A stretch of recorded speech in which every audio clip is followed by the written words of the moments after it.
Seja muito bem-vindo ao Revista ACP. 70% dos portugueses considera que o governo tem margem de manobra para descer os impostos nos combustíveis. Esta é uma das conclusões do barómetro ACP deste mês. A escalada do preço dos combustíveis é um tema central para a economia, com efeitos na vida prática dos portugueses. E o barómetro ACP revela isso mesmo. 70% dos inquiridos considera que o governo tem espaço de manobra para descer os impostos sobre os combustíveis. A par deste dado, 56% dos inquiridos considera que o governo revela pouco empenho no controle do aumento dos preços.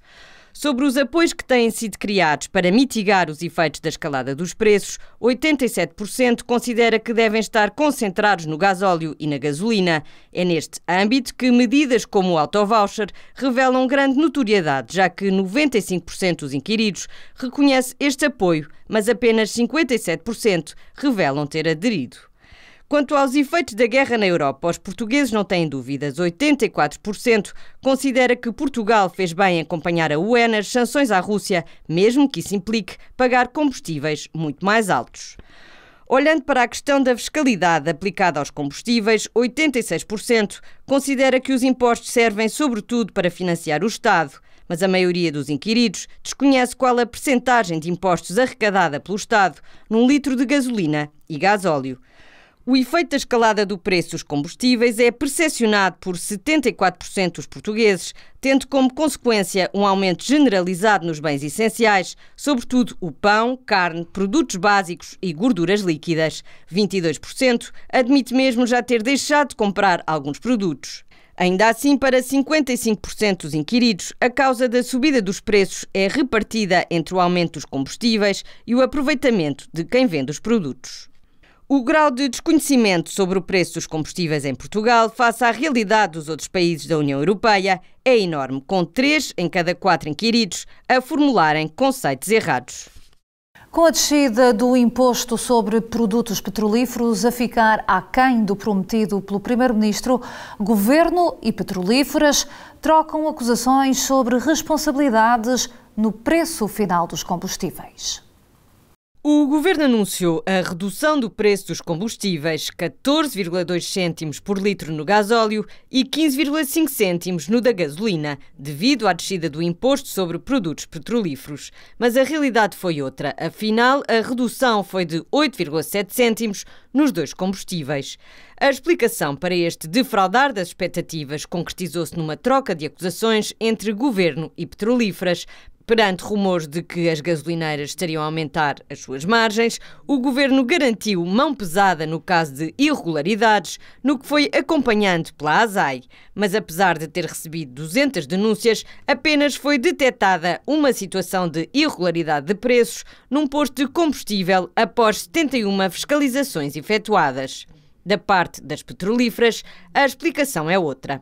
O anúncio do governo não teve em conta o efeito da subida de preços que se verificou nos mercados internacionais.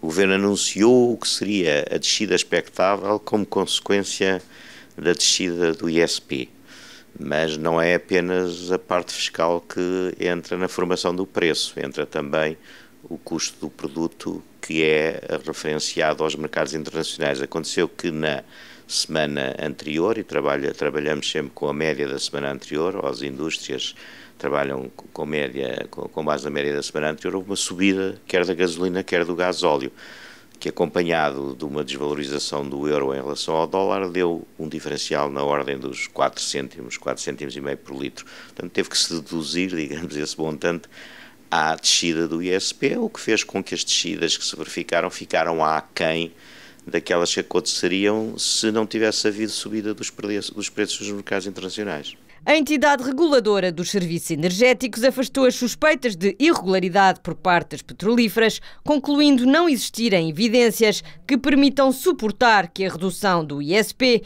não tenha sido repercutida nos consumidores. Eu julgo que houve talvez um erro de comunicação, portanto, ao ter-se feito um anúncio, deixe-me dizer, as medidas do governo para mitigar a subida de preços são louváveis e nós apoiamos-las. E mexer na carga fiscal é de facto a única em que há soberania do Estado português para poder intervir. Portanto, são bem-vindas essas medidas. Ao ter-se anunciado, enfim, dando um bocadinho a entender, ou pelo menos as pessoas criaram essa expectativa, que o simples mexer no valor do ISP implicaria uma descida da mesma ordem de grandeza no preço de venda ao público, desconsiderando os fatores que influenciam o preço, criou de facto uma falsa expectativa que depois gerou frustração nas pessoas.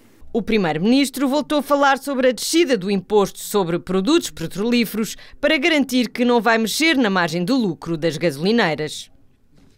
Lisboa vai ter transportes públicos gratuitos para os jovens até aos 24 anos e para os maiores de 65 anos. A autarquia quer a medida em vigor no verão. Os transportes públicos vão ser gratuitos para todos os residentes em Lisboa até aos 24 anos e maiores de 65. A medida foi uma das promessas eleitorais do Presidente da Câmara e entra em vigor no verão. Vai ser possível andar na Carris, Carris Metropolitana, Metro de Lisboa, CP e Fertagos dentro do Concelho de Lisboa. Para beneficiar da medida, basta ter residência em Lisboa e ter o cartão navegante municipal.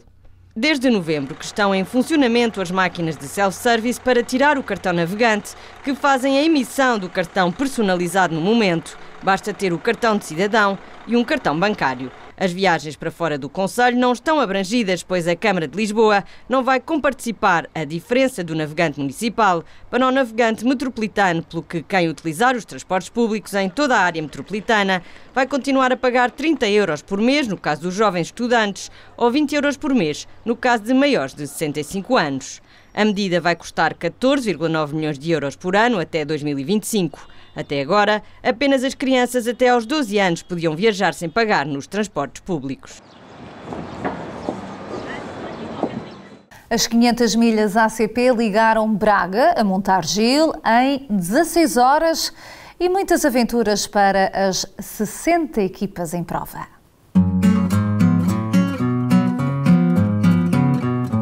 Longas Horas tem a mais lendária maratona de clássicos em Portugal.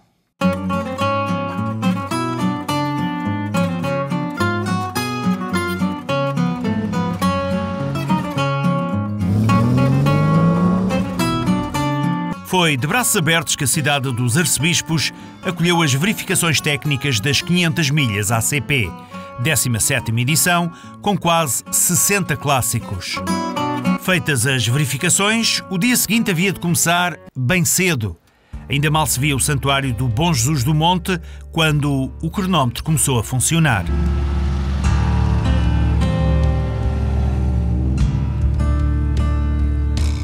Em média, cada carro ia fazer 16 horas entre a partida madrugadora em Braga e a chegada também sem luz do sol a Montargil.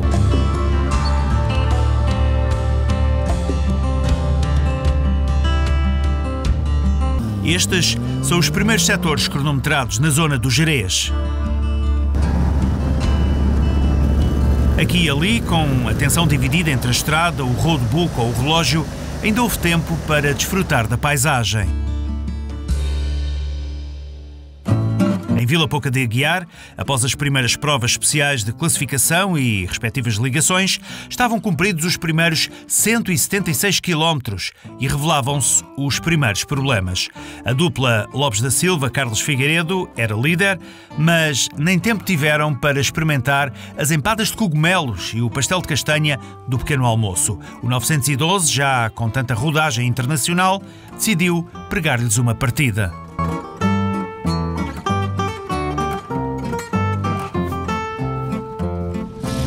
Afinal, foi fácil acordar os 90 cavalos do Porsche. Já amanhã ia alta e novo desvio à Nacional 2. Controle horário, agora perto da Guarda. O Xavier, ao lado do avô, neste Porsche de 1960, um 356 Super 90, vinha com fome para o almoço. É a primeira vez e até agora estou a adorar. Fiz alguns erros de principiante e outras coisas, mas estou a adorar a experiência, a paisagem, tudo.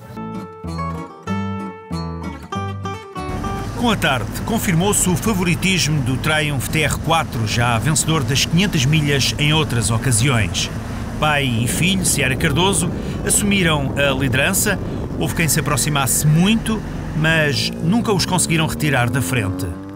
Entrávamos com o sol a cair na dimensão alentejana da Estrada Nacional número 2 e Ponte de Sor tinha a derradeira cronometragem. Era tempo agora de seguir para o jantar e consagrar os diversos vencedores de cada categoria. À geral, repetiu-se a história. Irão as prateleiras lá de casa aguentar mais estes troféus? Nós estivemos praticamente à frente desde o início, praticamente desde o início. Mas tivemos uma luta muito grande até ao final. Tudo isso é que é motivador, porque lança o desafio, nós temos que nos aperfeiçoar, cada vez motivar mais, corrigir pequenos erros. Quando vocês chegam, a concorrência percebe logo que tem aqui uma parada difícil, não é? Sim, pronto, eles brincam com isso. Não é? Mal chegamos. Com isso, mas a verdade é que aqui sempre vários favoritos, não é só um. Temos casos de pessoas que tiveram azar, até mecânicos, que estavam muito bem classificados. Portanto, isto não é só saber, mas também uma dose de sorte. É assim que fechamos este Revista ACP. Já sabe, conto consigo para a próxima semana. Até lá.